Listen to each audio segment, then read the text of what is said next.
começar a resolução de questão, Código Civil, Estudo Civil, inadimplemento até contratos. A gente é um grupo de estudo, ninguém aqui é professor ou tem pretensão de ser. Por hora, a gente quer simplesmente estudar e passar no concurso. Depois que passar no concurso, a gente vê o rumo que cada um segue a mais, se vai querer dar aula ou não. Por hora, é um grupo de estudo. Quem conhece a gente, está estudando com a gente, está resolvendo questão com a gente, está lendo lei com a gente, já deixa um joinha, já compartilha o vídeo com algum amigo, já entra no grupo que a gente está montando aqui para leitura de Constituição. Vamos ler a Constituição uma vez por mês, pelo menos, dividido em pelo menos 21 dias, 22 dias, para ter uma semaninha de descanso.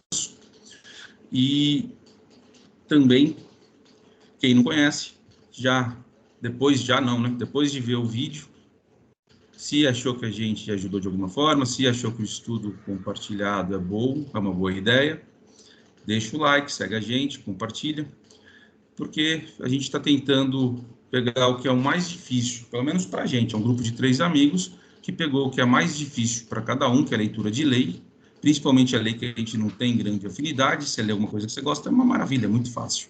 Mas se pegar alguma lei que você não tem muita afinidade, dificilmente você consegue ter aquela concentração. Então, lendo de forma conjunta, a gente não só passa a ler a lei inteira, como a gente também debate. E debatendo fica mais fácil tentar gravar o motivo que aquela lei foi feita, o modo que se opera, o que é o espírito da lei. Fica algo mais palatável, fica algo mais gostoso. Mas 1 hora depois, 2 horas depois, 3 horas depois, 2000 anos mais gostoso. depois. Mas passando essa introdução, e antes de falar do Paulo, lembrando que a gente tem um exercício que é especialmente para resolução de questão em prova, que é o não reclamar. A gente tenta todo dia não reclamar, e se reclamar não tem problema, mas só lembra desse propósito e volta imediatamente. Isso ajuda a gente a manter a ansiedade no lugar dela, ajuda a gente a não levar para a prova toda aquela pressão, e isso é necessário para uma boa nota. Hoje o Maurício não está aqui, um abraço para o Maurício, que teve problema pessoal, teve que resolver problema ligado à advocacia. Maurício trabalha tanto que vai entrar já na carreira dele rico, vai entrar só para falar passei, depois já é sessionera, porque já tem muito dinheiro, vai curtir a vida. Mas hoje tem aqui o Paulo, que, assim como eu, precisa se esforçar para mudar de vida, trabalhar, não temos toda a clientela do Carlos, que vai falar um bom dia para a gente. É isso aí, pessoal. Bom dia.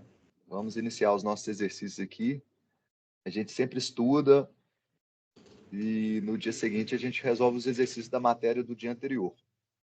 Há um método de tentar fixar de maneira mais concreta, né,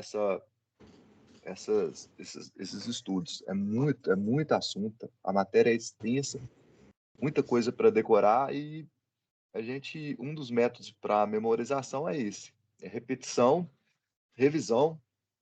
Então a gente segue esse instinto aí. A gente estuda o que a gente estudou ontem, a gente está resolvendo de exercícios hoje. E no final de cada 3 semanas, a 4ª semana a gente faz uma revisão total, resolve de novo os exercícios para ajudar a memorização. Esse é o nosso método. A gente reuniu em 3 amigos para estudar, fazer essas leituras. Reúnam-se aí também, façam suas lives, estude. O estudo é que faz com que você mude de vida. É isso, o estudo é o passaporte para a sua liberdade, né? É assim que vai ter condição. No mínimo você vai ter, o estudo não se perde, né? No mínimo você vai ter adquirido conhecimento para você mesmo. Então a gente vai responder como dito civil, é o item 3.5, a banca FGV. A gente deixou só nível superior para tentar abranger o maior número de concurso e tentar entender o que a FGV está buscando para as próximas provas, né? Tentar ver se a gente acha aqui alguma questão que possa ser replicada numa prova nossa. Então vamos começar. Prefeitura de Cuiabá, Mato Grosso, auditor fiscal. A empreiteira Construção Felizes S.A. celebrou o contrato com a sociedade empresarial de instalação de ar puro LTDA para o fornecimento e instalação de um complexo sistema de ar-condicionado em um empreendimento imobiliário de alto padrão no bairro de Belvedere, em Cuiabá, Mato Grosso. O contrato previa execução de serviço em 6 etapas, com o pagamento final de cada etapa concluída para a garantia do fluxo contínuo da obra. Após a conclusão da segunda etapa, a empreiteira, alegando dificuldade financeira temporária, deixou de efetuar o pagamento correspondente, comprometendo a continuidade do serviço. Em razão disso, a empresa Instalação Ar Puro LTDA notificou a suspensão dos serviços até a regularização do pagamento. Aqui, a gente tem a exceção do contrato não cumprido, quer dizer, se você não cumpre uma parte, a outra parte não é obrigada a cumprir a dela. A empreiteira, por sua vez, contestou a interrupção, argumentando que a situação financeira justificava o atraso e que a suspensão prejudicaria gravemente o andamento do projeto, configurando, segundo ela, abuso de direito por parte da fornecedora. Esse abuso de direito, ele está invocando o 187 do Código Civil, que é, inclusive, uma responsabilidade objetiva por parte de quem tem esse abuso, pratica esse abuso. Diante da situação hipotética, com base no Código Civil, assinale a alternativa correta.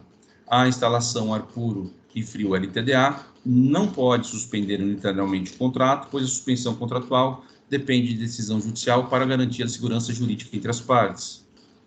B.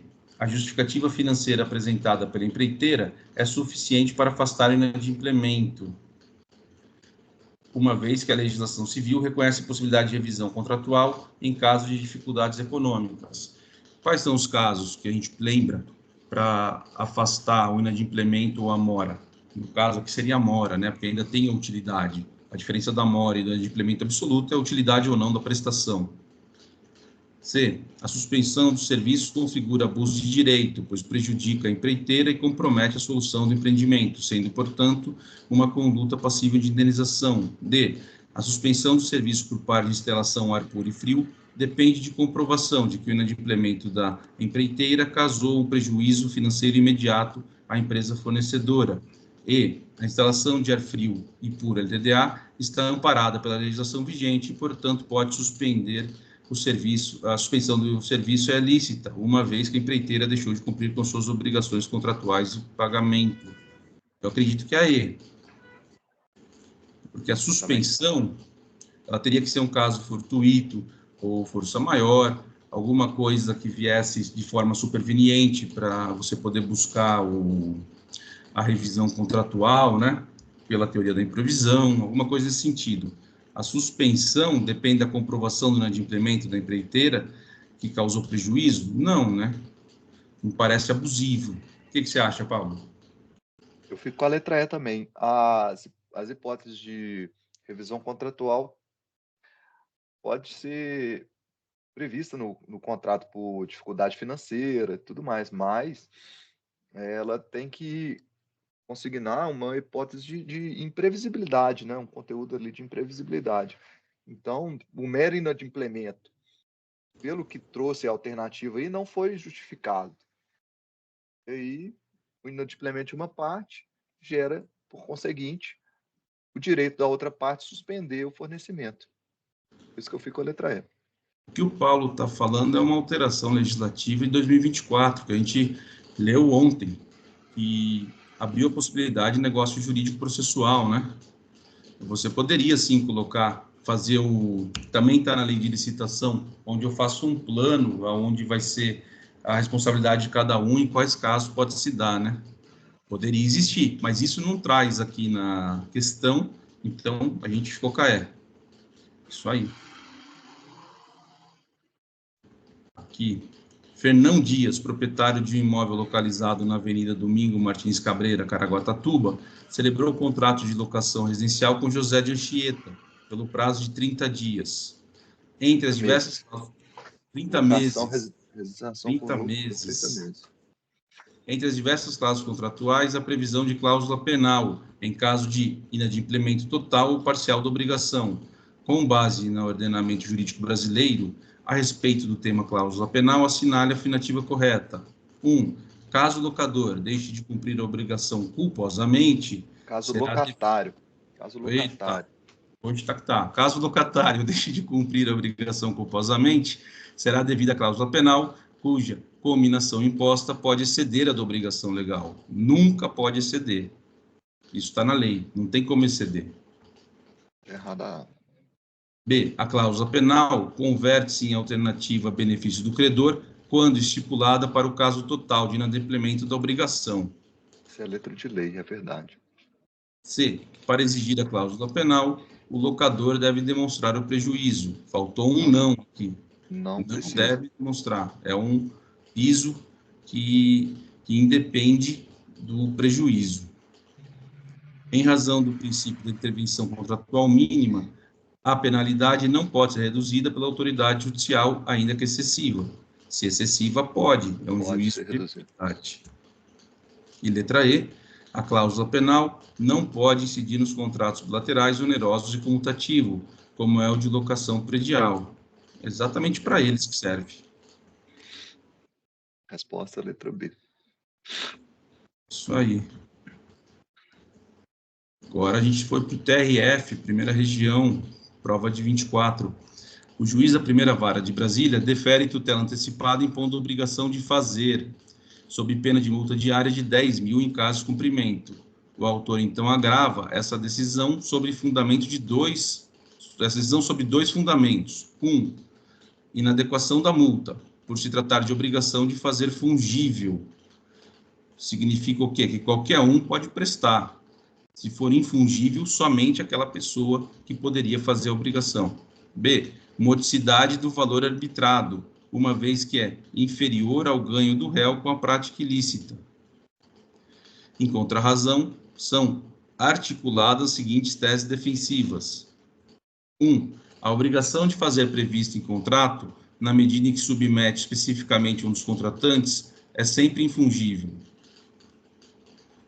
2. O ordenamento civil prevê que a multa diária, a conversão em perdas e danos de descumprimento da obrigação de fazer, fungíveis ou não, e a teoria do inadimplemento eficiente, amplamente acolhida em nosso ordenamento, admite que a parte escolha assumir o ônus do inadimplemento, indenizando a contraparte, se isso lhe for mais vantajoso, considerando a liberdade contratual.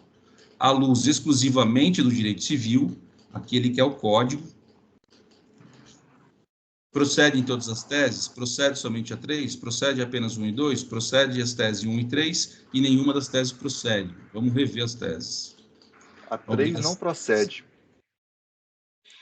Então, corta a B e a D.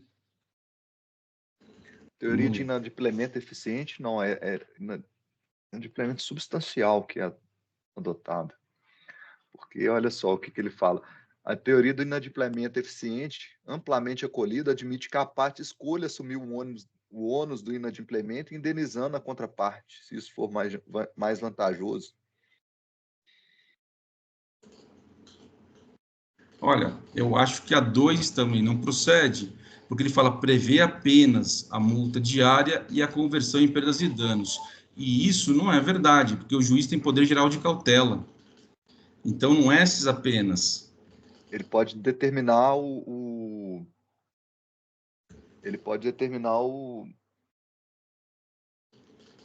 alguma coisa específica, né, para o cumprimento específico, né? Sim, por exemplo, eu posso, em até último caso, bloquear o passaporte da pessoa, como forma de coagir ao pagamento. E aqui, a obrigação de fazer prevista em contrato, na medida em que submete especificamente um dos contratantes, é sempre infungível. Também não me parece correta. Então, a correta, no meu modo de ver, é a E. Eu fico com a letra E também, que é a correta.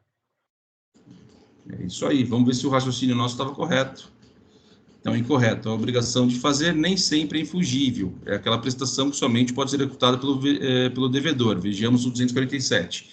Incorre na obrigação de indenizar perdas e danos o devedor que recusa a prestação, ele só é imposta ou só por ele exigível. 2. Incorreto.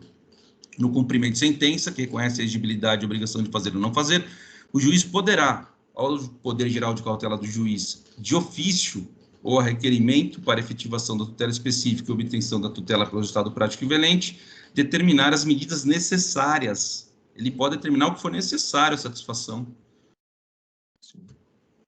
E o 3, incorreto. que é o que o Paulo estava explicando, a teoria do inadimplemento eficiente não é acolhida pelo nosso ordenamento jurídico, em decorrência do princípio da força obrigatória do contrato. Por essa teoria, que é do inadimplemento eficiente, a parte poderia escolher propositalmente inadimplir a prestação se provar que é mais eficiente economicamente a quebra do vínculo.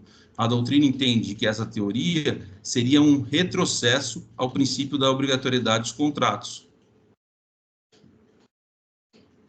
Aqui está resolvido para você também, a próxima? É o Enan, né? Já está resolvido. Então, vamos para a próxima. Aqui, procurador jurídico no Tocantins. Tocantins está com prova da magistratura aberta. Quem vai para o Tocantins, estende a viagem, passa em Jalapão, para já se acostumar com o Estado. Pedro Henrique ajuizou ação de cumprimento de cláusula contratual acumulada com perdas e danos em face da ABC Construtora. Consta da inicial, as partes celebraram contrato de compra e venda de imóvel com previsão de entrega de 18 meses após a assinatura, sob pena de multa mensal de 0,5% do valor contratado, afastada a indenização suplementar, conforme cláusula contratual expressa. Pedro Henrique afirma que o imóvel foi entregue com 11 meses de atraso, lembrando que, por lei, a construtora pode atrasar 6 meses, salvo engano, razão pela qual requer a execução da cláusula contratual. Alega também que, em virtude da mora da ré, experimentou danos materiais, correspondente aos valores gastos com a alocação de outro imóvel durante o período de atraso, bem como morais pela frustração vivenciada. Diante da situação hipotética, a legislação vigente, aqui, o entendimento do STJ, assinale a afirmativa correta. Teve algo recente da STJ, assim, e o STJ falava que o atraso, o que ele fala mesmo? Puxa vida, agora sumiu, mas vamos ver se eu lembro durante a resposta. Você lembra, Paulo?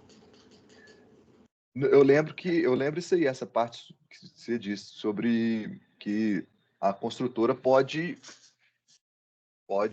demorar, mas eu não lembro que era 6 meses, não, era 3 meses, não? É alguma coisa assim, eu acho que é de 6 meses, mas pode ser 3. O que acontece é o seguinte, quando a relação é contratual, normalmente não cabe danos morais, porque normalmente você tem tudo já pactuado. Ele só pode existir em relação contratual quando ele extrapola o contrato. Agora, eu não lembro, e aí que é a importância de fazer as questões, se o STJ falou alguma coisa específica aqui. Vamos ver, respondendo aqui, talvez apareça. Conforme o entendimento do STJ, é possível a acumulação da cláusula penal monatória, tal qual estabelecida no contrato, com a indenização de lucro cessante, pois possui natureza distinta. É verdade. É verdade. B.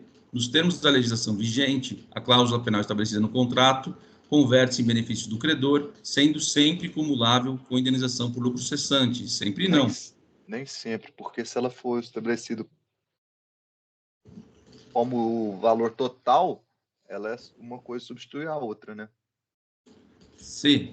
Conforme o entendimento do STJ, acumular a cláusula penal com indenização de lucro cessante, mesmo quando quando a multa apresenta equivalência com os locativos, desde que não exceda o valor da obrigação principal. Parece que está errada. D. Conforme o entendimento do STJ, a cláusula penal moratória tem a finalidade de indenizar pelo inadimplemento relativo e, em regra, estabelece em valor equivalente ao locatício, afasta a acumulação com os lucros cessantes. E, conforme a legislação vigente, a previsão expressa de cláusula penal compensatória representa a renúncia à discussão posterior de lucros cessantes. Entre a A e a D que eu tô, hein? Entre qual? A A e a D de dado. Eu tô com a A também. Vamos ver. Com a indenização por lucros cessantes. Deu a D. É por causa, no caso aqui, é letra D, hein? É letra D. Aqui, é o tema de recurso repetitivo 970. Vamos... Mas você vê, de 5 questões, ficamos em dúvida em 2. Ou seja, caiu para 50% a chance de erro. Tá, então vamos lá. Pular aqui o cláusula penal, que a cláusula penal é uma cláusula de indenização, é uma sanção. O lucro cessante é o que você deixou de lucrar. Então vamos para a questão aqui. Em caso de atraso na entrega do imóvel, é possível a acumulação de indenização por lucro cessante com cláusula penal moratória? Não. Para o ministro Luiz Felipe Salomão, a natureza da cláusula penal moratória é eminentemente reparatória, indenizatória, possuindo também, reflexamente, uma função dissuasória, ou seja, desestímulo. Tanto é isso que a maioria dos contratos de comércio de compra e venda prevê uma multa contratual por atraso, que varia de 0,5% a 1% ao mês sobre o valor total do imóvel. Esse valor é escolhido porque representa justamente a quantia que o imóvel alugado normalmente produziria ao locador. Assim, como a cláusula penal moratória já serve para indenizar e ressarcir os prejuízos que a parte sofreu, não pode fazer acumular com lucro cessante, que também consiste em uma forma de ressarcimento. Diante desse cenário, havendo cláusula penal no sentido de prefixar em patamar razoável a indenização, não cabe a sua acumulação com lucros cessantes. A cláusula penal moratória tem a finalidade de indenizar pelo adimplemento tardio da obrigação e, em regra, estabelece em valor equivalente ao locatício, afasta-se sua acumulação com lucro cessante, julgado de 2019, recurso repetitivo, informativo 165. Então, no caso, ele queria cobrar o 0,5%, mais o valor do aluguel, mais danos morais. Então, afastou. E os danos morais, hein? E o informativo é 651, eu falei errado, é 651. Porque quando tem a cláusula penal, ele só cobra a cláusula penal, porque ela já cobriria, teria sido feito para essa previsibilidade de cobrir os aluguéis. E o entendimento... Agora, os danos morais, ninguém falou. Entendimento é, não há violação do tema do recurso repetitivo, 970, uma vez que há duas hipóteses. Se a cláusula penal moratória for estabelecida em valor equivalente ao do aluguel, não pode ser acumulado com lucro cessante. Se fixado em valor não equivalente ao do locatício, a acumulação é admitida. Mas ninguém falou mesmo dos danos morais. Vamos para a próxima. Aí o que eu achei aqui na pesquisa? O atraso na entrega de um imóvel não gera, em regra, o direito à indenização por danos morais. Em regra, em regra, então. Tem que ser provado, tem que ter alguma coisa ali específica. Pedro financiou a aquisição de um veículo seminovo. Em garantia, alienou fiducialmente ao banco. Então, é uma alienação fiduciária, o carro está em nome do banco, mas passa a posse para o Pedro poder andar. E o carro é a garantia do banco caso haja inadimplemento. Depois da terceira prestação, cessaram os pagamentos. A instituição financeira, então, remeteu a notificação à sua residência, com aviso de recebimento. Precisa notificar? Precisa, sempre, já definiu. Assim como já foi definido, não é questão da pergunta, mas vai perguntar em alguma outra prova, que não cabe exceção do contrato não cumprido, no caso de inadimplemento aqui, né? Você precisa, você não pode, não é exceção do contrato não cumprido, é aquela exceção que você pagou, deixou de pagar uma pequena parte, você não pode executar, você não pode pegar o bem de volta, você tem que executar. Inadimplemento substancial, né? Inadimplemento substancial. Não cabe inadimplemento substancial no caso de alienação fiduciária. A diligência enviada para o endereço informado na contratação resultou negativa, por ausência do destinatário quando na tentativa de entrega. Não tem problema nenhum, foi o endereço que ele deu. Mesmo assim, depois, a credora ingressou com demanda de busca e apreensão do bem com pedido liminar. Nesse caso, é correto afirmar que a mora decorre do mero inadimplemento, de modo que a notificação era prescindível. Ela é imprescindível a notificação. Então, A está errado. B, decorre a mora, né, do mero inadimplemento, mas a notificação é imprescindível para comprová-la, o que é atendido com a mera expedição, ainda que o destinatário esteja ausente no momento da entrega. Parece a B. C, não decorre do mero inadimplemento, de modo que a notificação é imprescindível para constituí-la, o que é atendida com a mera expedição, ainda que o destinatário esteja ausente no momento da entrega. D, decorre do mero inadimplemento, mas a notificação é imprescindível para comprová-la. No entanto, ainda que seja desnecessário o recebimento pessoal pelo destinatário, a devolução por motivo de ausência não é suficiente para demonstrá-la. E não decorre do mero inadimplemento, de modo que a notificação é imprescindível para constituí-la. Nesse sentido, ainda que seja desnecessário o recebimento pessoal pelo destinatário, a devolução por motivo de ausência não é suficiente para demonstrá-la. A parte final está errado, é suficiente sim. Então, é a B ou a C. Tem que saber se a mora decorre do mero inadimplemento ou não decorre do mero inadimplemento. Eu acredito que decorra, mas eu não lembro. Eu também fico com a letra B de bola. Porque decorre do mero inadimplemento, a notificação é só para comprovar. Sim, e deu letra B. O fundamento está na jurisprudência do STJ, o tema 1132, que afirma a seguinte tese: em ação de busca e apreensão fundada em contratos garantidos de alienação fiduciária, para a comprovação da mora, é suficiente o envio da notificação extrajudicial ao devedor no endereço indicado no instrumento contratual, dispensando-se a prova do recebimento, quer seja pelo próprio destinatário, quer por terceiro. Vamos para a próxima. Próximo aqui. Cachorro latino aqui. Câmara dos Deputados. No dia 30 de agosto, Antônio, empresário residente em São Paulo, contratou Helena, artista plástica residente no Rio de Janeiro, para pintar uma tela que ele queria dar de presente à sua mulher, no aniversário desta, em 30 de setembro, por R$50 mil. Foi ajustado o prazo de 30 dias para a realização do serviço e multa de 40% sobre o valor da remuneração na hipótese de inadimplemento. Combinou também que a entrega ocorreria no escritório de Antônio em São Paulo.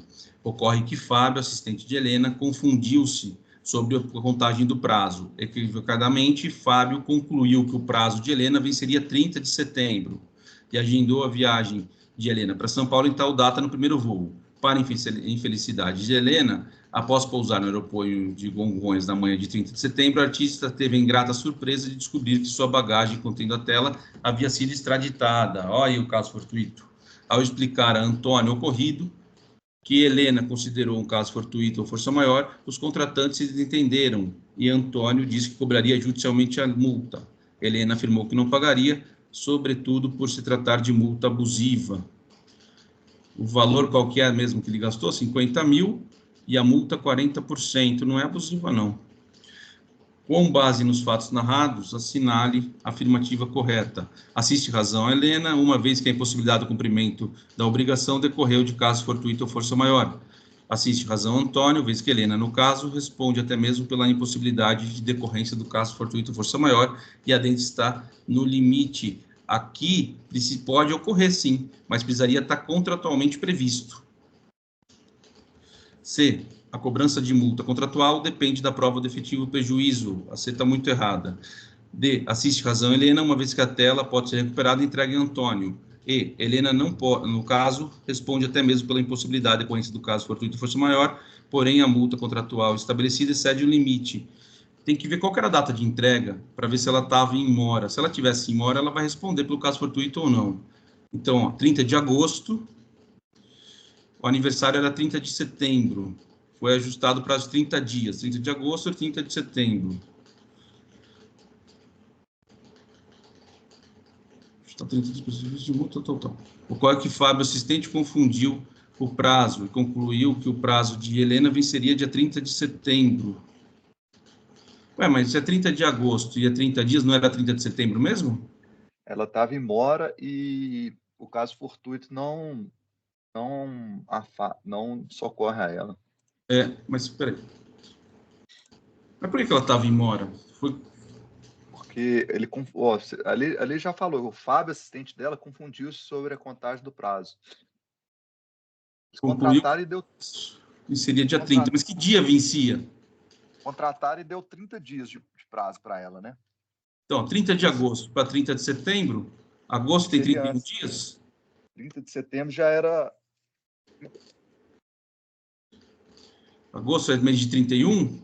É 31 dias, então ela está um dia em mora. Então não abrange o caso fortuito e força maior. É isso aí. Não é isso? É, agosto é mês de 31 dias. 31 dias. Tem que contar no dedo lá. Eles contrataram dia 30 de agosto. Dia 31 já começou, um dia. É. Ela tinha até dia 29 de setembro para entregar. Perdeu por um dia o prazo. Confundiu E pela letra da lei, ela estando em mora, nem a alegação de caso fortuito ou força maior socorre ela tem que indenizar. Então é B, é a única que sobrou. Pode ver que é letra de lei. É, letra B, Vê lá no exato. comentário lá, artigo 399. Ó. Quem não soubesse que agosto tem 31 ia ficar numa dúvida danada, hein? Na hora de responder essa prova. Aí faz o ossinho aqui, ó. Janeiro, fevereiro, março, abril, maio, junho, julho, agosto. Daí mata. Então, tá aí, a letra B. Carlos, juiz leigo do Tribunal de Justiça da Bahia, em demanda ajuizada pelo condomínio em face de um dos moradores que perturba o sossego dos demais e não paga a respectiva cota mensais, elabora projeto de sentença com o seguinte dispositivo: antes posto, julgo procedentes pedidos para condenar o réu em danos morais de R$ 5.000, corrigido desde a propositura da demanda, juros de mora desde a citação, por ser responsabilidade civil extracontratual, sem prejuízo, condena o réu ainda o pagamento das cotas contaminais em abertos, computados juros de mora desde o respectivo vencimento. Neste caso, considerando a disciplina, Carlos acertou. Eu acho que ele acertou no 1, né? Porque aqui não vai ser do vencimento, vai ser do pagamento. E o 1 está perfeito, na minha opinião. Ah, tem o 3 também. Computado juro de mora desde o respectivo vencimento. E o 2, que é? Juros de mora desde a citação, por se tratar de responsabilidade extracontratual. Aqui, o responsabilidade extracontratual, juros de mora, eu acho que é desde o... Desde a fixação. É desde a então fixação. Seria o 1, né? Seria o 1. Apenas o item 1, né? Vamos ver. Opa, deu C. Apenas o item 3. Peraí. Danos morais? Ah, tá. Os juros de mora desde a citação aí tem 2, né? 3. Computados juros de mora desde o respectivo vencimento. Tá certo o item 3. Então é o 397, né? De implemento da obrigação, positiva e líquida no seu termo, constitui de pleno direito e mora o devedor.